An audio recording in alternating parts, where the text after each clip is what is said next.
All right, we are live. Pitch Talk. Welcome to the end of the year football review. It's been a long time since we've done a video, but I feel like there was so much that happened this season. There's so much to get involved in on what's coming next. The transfer window, obviously, that's going to be really exciting. The managerial go around. Where are the managers going? Where's De Zerbi going? Where's Tuchel going? What are Chelsea going to do? What are United going to do? So there is that's happening this summer. The Euro 2024, very very exciting. The Olympics this summer. So much football happening in the world today. So we are going to have a very entertaining season. But I thought it would be nice to go over the season that we just had and starting off in the Premier League. What an exciting season. Congratulations, sadly, to Manchester City for winning the Premier League once again. The four-peat. What to talk about with Man City? Well, one, you guys got to get more fans out at your parades. I mean, the images that are coming out are pathetic. I know you guys are the strongest team in the world. I might argue the strongest, but guys, you guys got to get more people out on these parade runs. It's sad. The historic four-peat, never been done in Premier League history. Pretty impressive. Coming from a Manchester United fan as I am, I have to put this for debate, and this one hurts, guys. But I think City fans and I think people around the world have. I'm listening to the arguments, and I think there is an argument now. I think there is a conversation to be had about the greatest manager that the world has ever seen. I have personally always thought it has never been a debate in terms of the number of trophies, in terms of the different generations, in terms of the players that were coached, in terms of the building of a team into a brand, into a powerhouse. And I am, of course, speaking of Sir Alex Ferguson. Um, I thought for the longest time it was not a debate. I think now there is an argument to be made, and I'm not saying that Pep Guardiola is the greatest manager of all time, but I think that now I think the argument can be made. And what is the argument? What has Pep achieved? Well, Pep is one of the few coaches to achieve a treble. Okay, Pep is one of the few coaches now to have won four in a row. He's completely revolutionized soccer stylistically. I think that's the area where he has the biggest stretch over Sir Alex Ferguson. Um, Sir Alex Ferguson did a lot, but not as I don't think he was at the forefront of soccer creation in creating different styles. A lot of people will say, "No, Kevin, you're wrong with the 4-4-2 right in the early '90s." And I think an argument is made. I think that's a really good discussion to have with other soccer folks. But yeah, what an incredible manager, Pep. And I know this is a topic we need to really explore. We're not going to go down that rabbit hole today. I think that's a video on its own. Super fascinating. Again, either direction. How cool is it that these two greatest managers, right, have played in Manchester City, Barcelona? They've given us memories. They've given us agonies. Some agonies. It wasn't under Pep, but the Aguero goal still causes me nightmares. And they've given us great moments, right, for many different fan bases. So, yeah, I think that was a really high accomplishment for Pep, and he's going for number 5 next year. The biggest challengers next year will be who? Will be Arsenal, a discipline of Pep Guardiola, and again, um, wow, incredible feat. I love what he's done with Garvey playing him. Pep has adapted. That's what I really love about Pep, even though he's the enemy. He's adapted. He manages to put his team out there, um, keeping the integrity of his style, but also trying to limit what his opponents can do. I really think that's the best way to coach. And so, yeah, it's going to be really interesting. I'm really curious what kind of transfers Manchester City do this year. I'd love to hear what you guys think Manchester City will do over the summer. That squad is doesn't have many holes, but There could be some areas, some squad depth areas to improve, and there could be some significant departures. We're hearing Ederson is most likely gone. I think that little fight on the touchline is evident of that, but there may be some older players as well that end up going. Bernardo Silva is a capital player for Manchester City, would be a massive loss. How do you replace that? I remember watching Bernardo Silva at Monaco and thinking, man, this is a nice little player who can play in a multitude of positions and really to kind of be the heir to David Silva at Manchester City. I mean, incredible. So yeah, really curious season for City. Congratulations again on the Champions League, well deserved. Lost the FA Cup final, which we'll get to when we discuss Manchester United. But I'm very intrigued on what Manchester City do over the summer, because the hardest thing to do this season was to keep that team hungry for more titles. And that's really hard when you accomplish it all, to keep that focus onto next season and really kind of, with a new set of guys and with the old set of guys, more importantly, keep that hunger, keep that pressure on the players. So fantastic job for Manchester City. I want to talk about Aston Villa next, which was my secret pick for really this season in my first video. You can look that up. Absolutely love what Aston Villa are doing. The way they possess the ball and use the width is fantastic. Their playmakers from the back are bar none. You really had some standout players too from Aston Villa, right?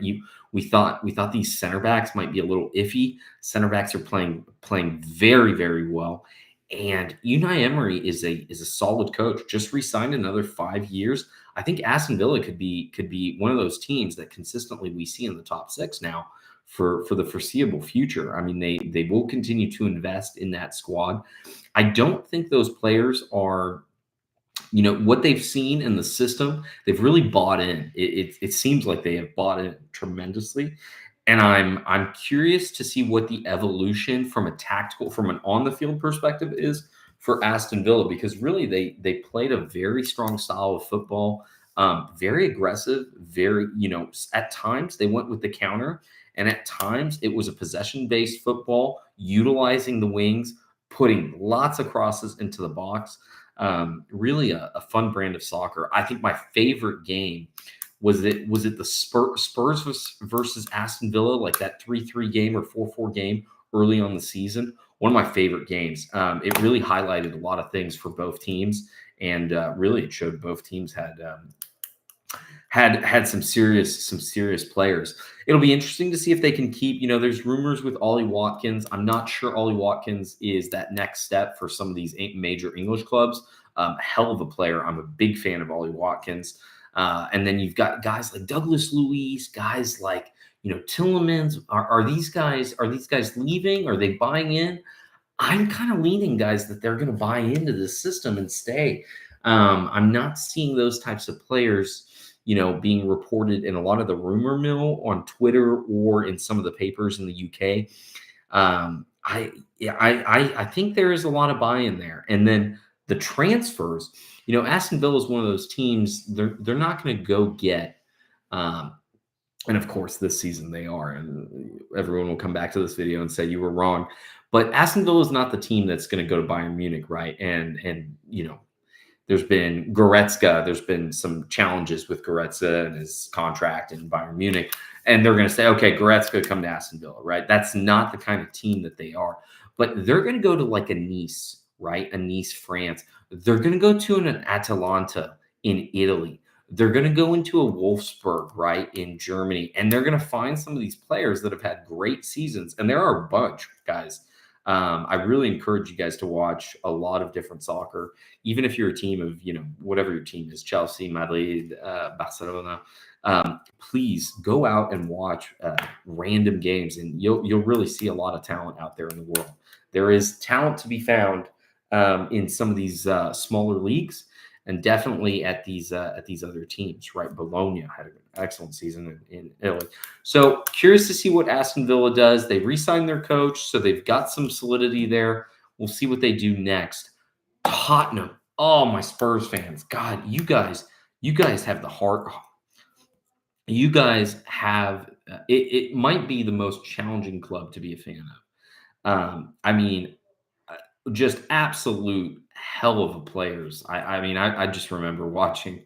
I remember watching Luka Modric and even guys, lesser known guys like Dembele that used to play, and just thinking, Jesus Christ, man, these are freaking ballers. I remember Robbie Keane too, thinking nothing fancy, no roulettes, nothing fancy, just a pure goal scorer.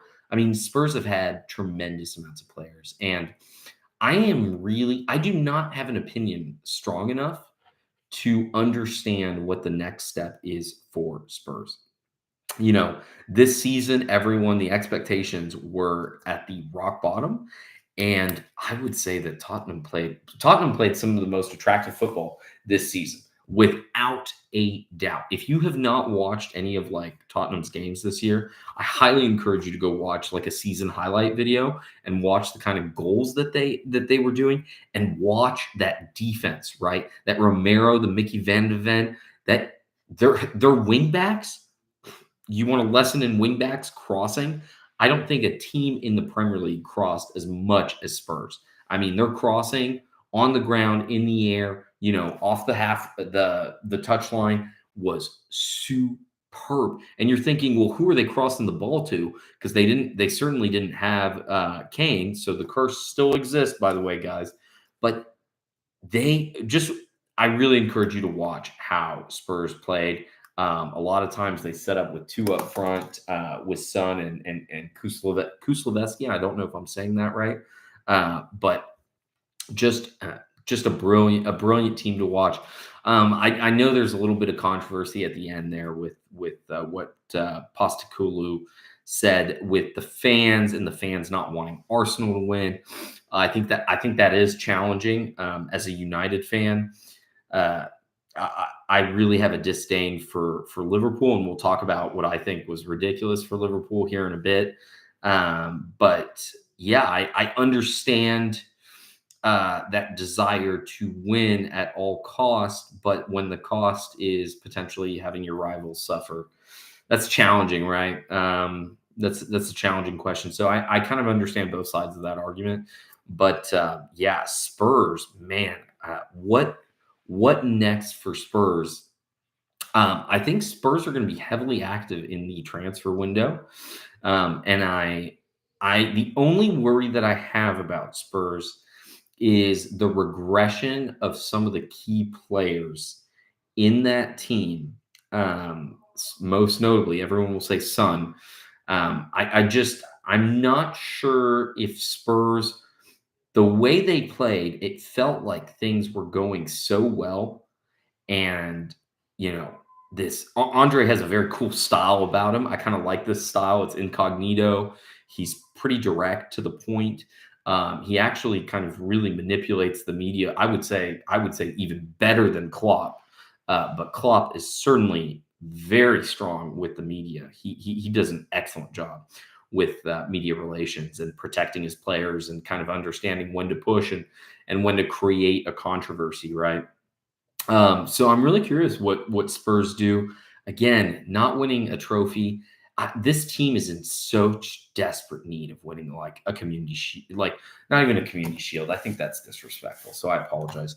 Not even a community shield, but a Carabao Cup at the very least, right? I mean, even an FA Cup. I mean, Spurs not being able to win an FA Cup is absolute ludicrous. That team is fully capable of winning an FA Cup, and I really do think they need to start smaller.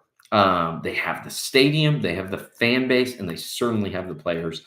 Spurs are a team to watch. I really am excited to watch what they do over the summer.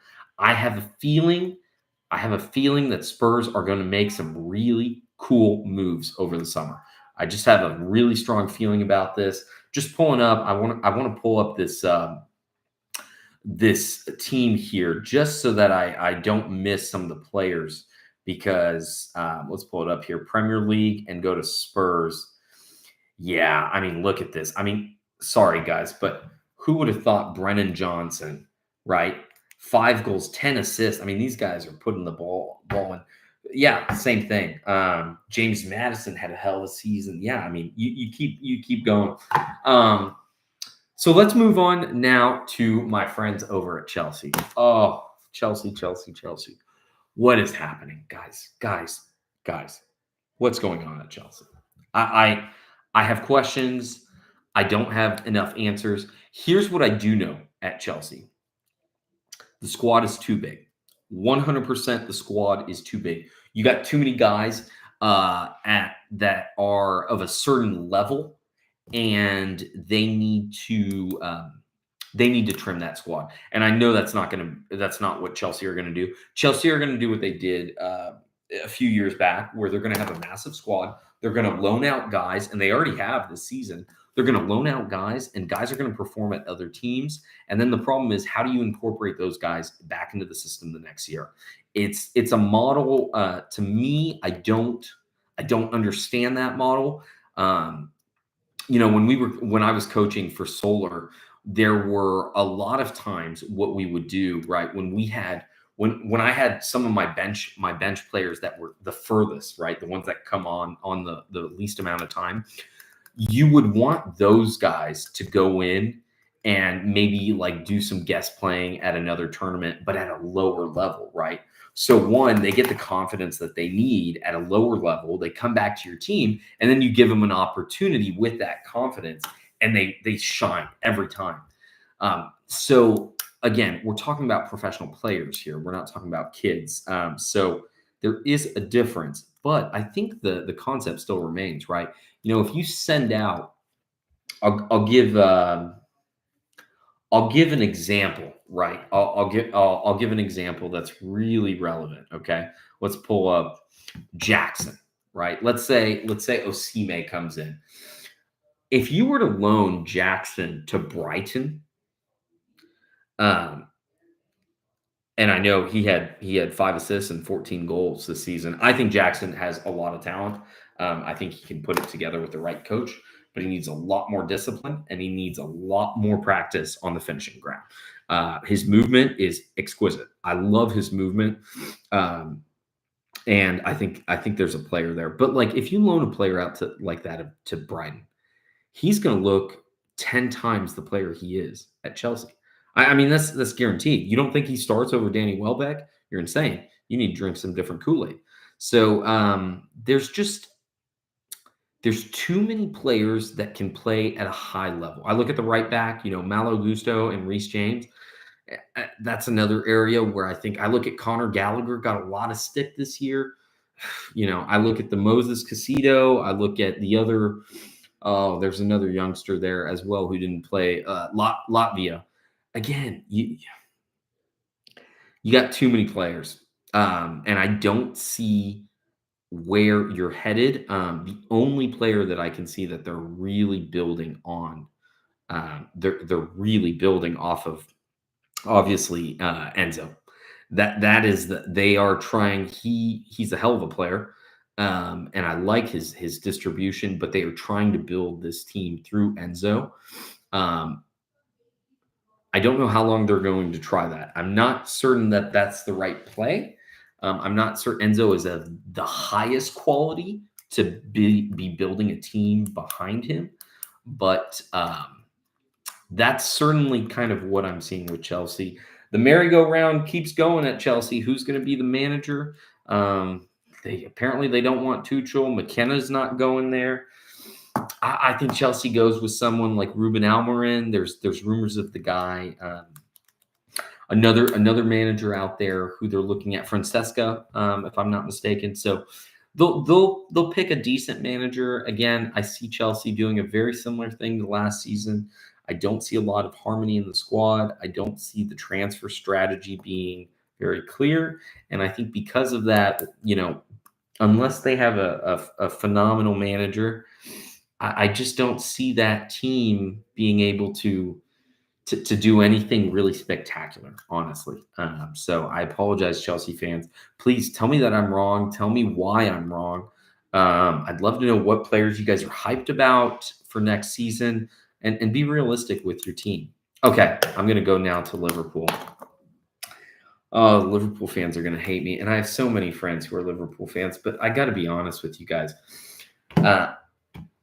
You guys won a trophy this year. Fantastic. All my Liverpool friends were telling me it was going to be the four-peat or at minimum the treble. They couldn't have been more wrong. And guys, this is my issue here. Um, a team. So this has been a very dominant team for the past 7 years, 8 years, But with all of that dominance, when you break it down into what they've actually won, they won the oddest Premier League title we've ever seen in the last 30, 40 years. One title, they challenged for many titles. Klopp built a world-class squad. Absolutely. He's one of the greatest coaches to ever coach in the Premier League. That's without a doubt. But I really challenge Liverpool fans when they say this dominance that they've had, and Roy Keane really nailed it. I don't. If the objective is to win trophies and all of this dominance resulted in, really, without counting the other trophies, one Premier League and one Champions League, and both were incredibly debatable. I mean, they won. That's fair and square, but go look at those seasons, guys, and you guys know exactly what I'm talking about. And Liverpool fans, the honest ones, will have a conversation about it and talk to me. I think the struggle that I have there was, some of the tackiness that I saw at the end of the season with Klopp, and these hoodies. Like, Klopp is one of the greatest of all times. You don't think we can get like maybe just a nice shirt, instead of having hoodies with Klopp on it and like all the singing? And this is going to upset a lot of Liverpool fans, but I'll leave it at this, and then I'll go on to the positives of Liverpool. Liverpool are a big team that act like a small one. That's just childish, man. It's just the little childish stuff. The dressing room, not putting padding on the away dressing room, because not putting insulation in there so that they can hear the crowd. Like, it's tacky little stuff like that I think outside fans, Liverpool, love, because it's your team and you have to support it. And if I were a Liverpool fan, I would be the first one out there singing and doing all of the defending and whatnot. But to the outside fan, like, come on, you're a professional sports team. You're going to make the away locker room like that, or you're not able to touch the sign because that kind of stuff just doesn't go. My last and final thing, dude, is they want to create a statue for Klopp, right? Okay, fine. Create a statue for Klopp. I just want to put it out there, okay? Johnny Evans has won every single trophy you can win at United. If you ever hear a Manchester United fan call Johnny Evans a legend, you are living in a fantasy world. There's not a single one that would. And I 100% guarantee Johnny Evans would be considered a Liverpool legend. There's just different levels at different clubs. I'm sorry. That's the truth. Now, here's the positive that I have for you Liverpool fans. My player of the season, absolutely McAllister. 100%. That's my player of the season. I absolutely loved watching this man. I cried when he was on that Argentina team that beat my France squad, but that man is a baller. I love his composure. He is the orchestrator that Liverpool has needed for so long. Their midfield were just pressing agents for the longest time. I was screaming for Klopp to get an actual midfielder who could play the position and not just run around like Jordan Henderson and press and be, a goblin cheering the squad. This is a real-time midfielder, and I love his free kicks. I love his passing. I love his goal contributions. He's going to become more of a leader. That is my player of the season. He has done every single thing that squad needed him to do and more. Endo, crap. That was garbage. I knew that was going to be garbage. Okay, he's a leader at Stuttgart. Great. That's not the kind of that's like Amrabat at United. I mean, these are just not the levels of players that these teams should have. But McAllister, boys in red, you guys have got a player. I think there's a player in Szoboszlai. Really curious about the moves that you guys are going to make. But I think I definitely think Liverpool are going to you're going to see that team have a different kind of chemistry. And I don't necessarily think it'll be for good. You saw some of the outbursts with Salah. There's Luis Diaz things that are occurring behind the scenes. Yeah, you're going to see a different team. That doesn't mean they won't be successful. I do expect Liverpool to be a top 3 team next season. Without a doubt, they will be a strong team. So Liverpool fans, don't you worry. I rag on you guys, but for good reason. But I do enjoy a lot of your players and how you guys play the game. So that's it. Moving to United, I want to finish off with United here on the Premier League, and then kind of gloss over some of the other teams. United fans, very rough season. We did not accomplish the expectations that we had, which the expectations were so high because of the first year with Ten Hag. This was a very difficult season. Injuries did play a role, but I think there are limitations with Ten Hag's coaching. We've talked about them on these videos before, but his man management is really poor. His substitutions are a bit wild. They're always way too late. You can't just start your substitutions every game at around the 70th minute. They do have to happen a little bit earlier than that. Even some managers do a lot of changes at halftime. Ten Hag has to develop, and he is developing as a coach, which is good. That is what I like to see. Big costly mistake. All you De Gea fans out there, we won that battle. I mean, I'm sorry, but Onana is just not. He's just not the goalkeeper that we thought we were buying, and people who have watched the game for long enough know that. Onana will be a good goalkeeper eventually. I think he's going to bloom a little bit later than most. But this fallacy on the distribution is absolute crap. Yeah, we don't have all the center backs who can play with the ball at their feet, but we certainly have 2 that can. And even when they were in, there were mistakes left and right by Onana on his distribution.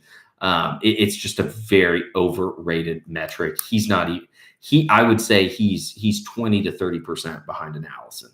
And Alisson is probably with Ederson the best distribution goalkeepers that we have in the Premier League. Okay, I know there are others, but in the Premier League, he's quite far behind them. And I know you guys are going to throw these statistics at me, but his errors are costly. Costly. He puts our defense under that pressure consistently.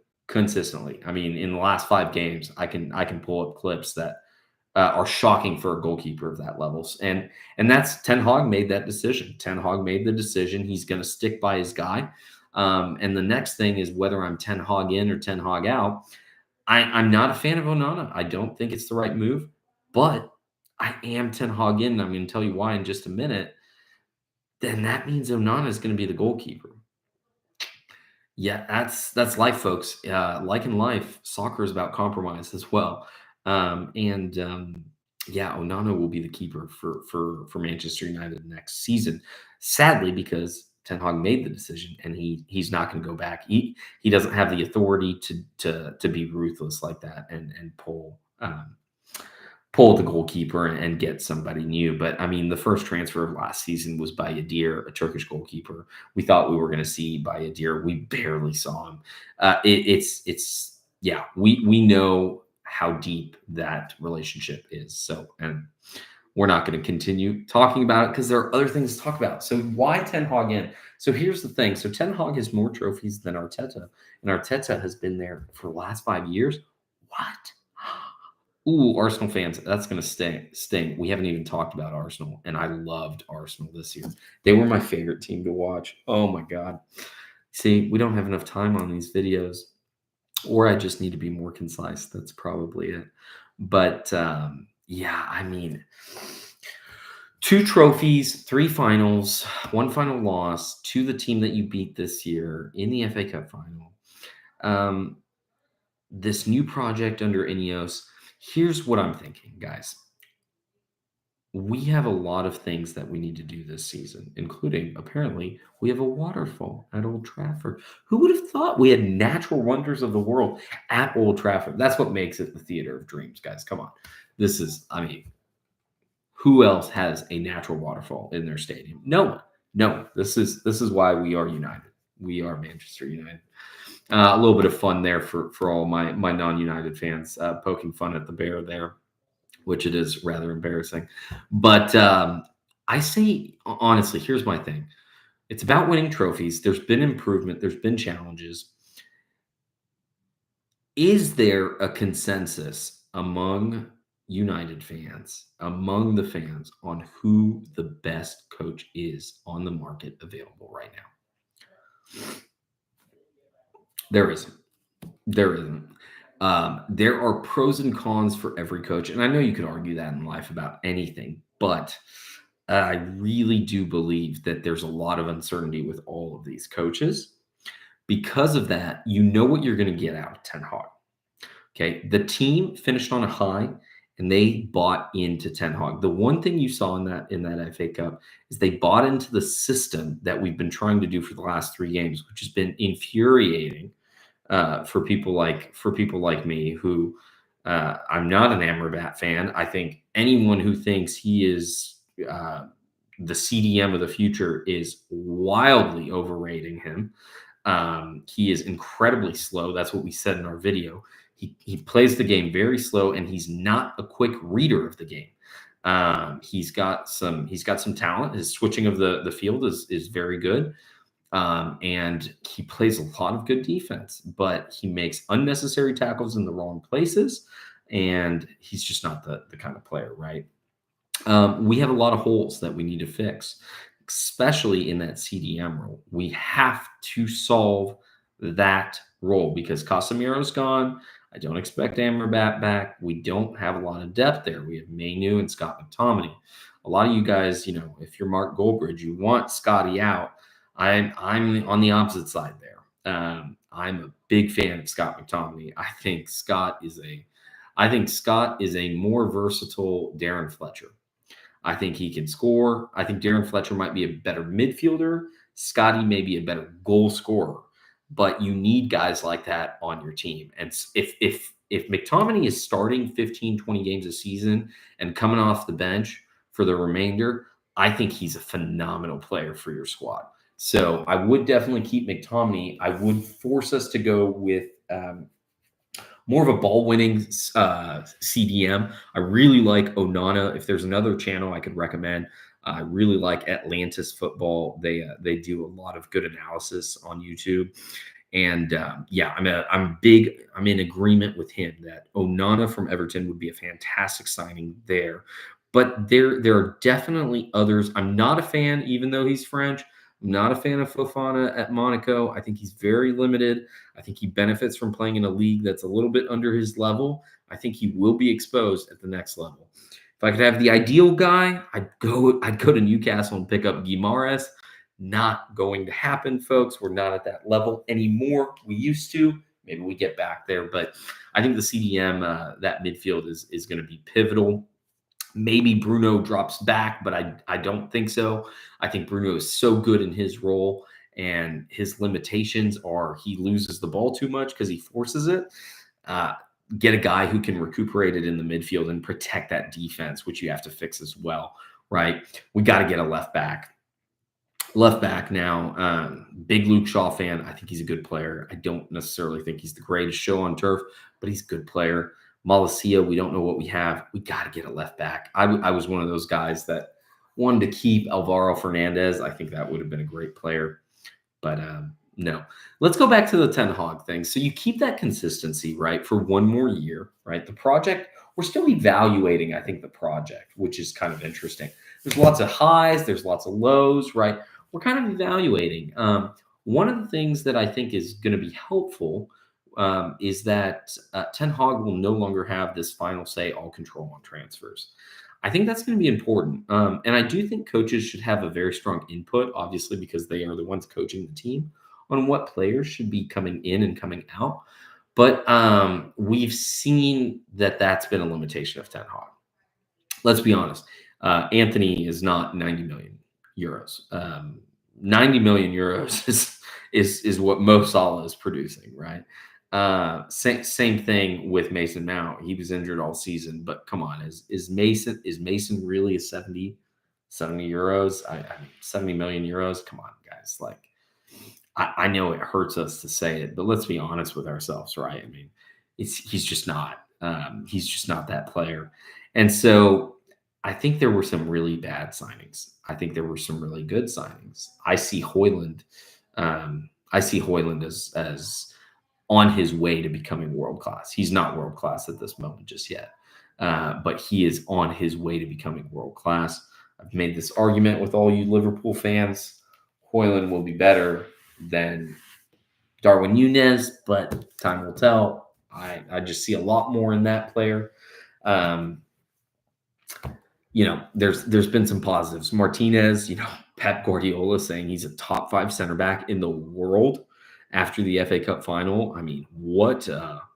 I don't know if that's true. I don't know if I'd say that. I'd say top 10 without a doubt. But wow, coming from Pep Guardiola, top 5 center back in the world, Martinez, that's good signing, guys, regardless of where you rank him. So the signings have needed to kind of be oversight with Ten Hag, but I'd keep him, and I would evaluate this season. Year 3, we'll see some improvement. We won't have the same amount of injuries this year, and I think it allows us to kind of see if this project can take one step forward.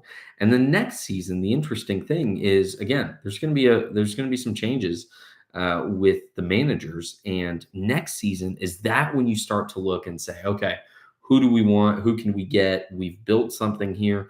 What if next season we were to win another FA Cup and qualify? Let me put it out there for United fans.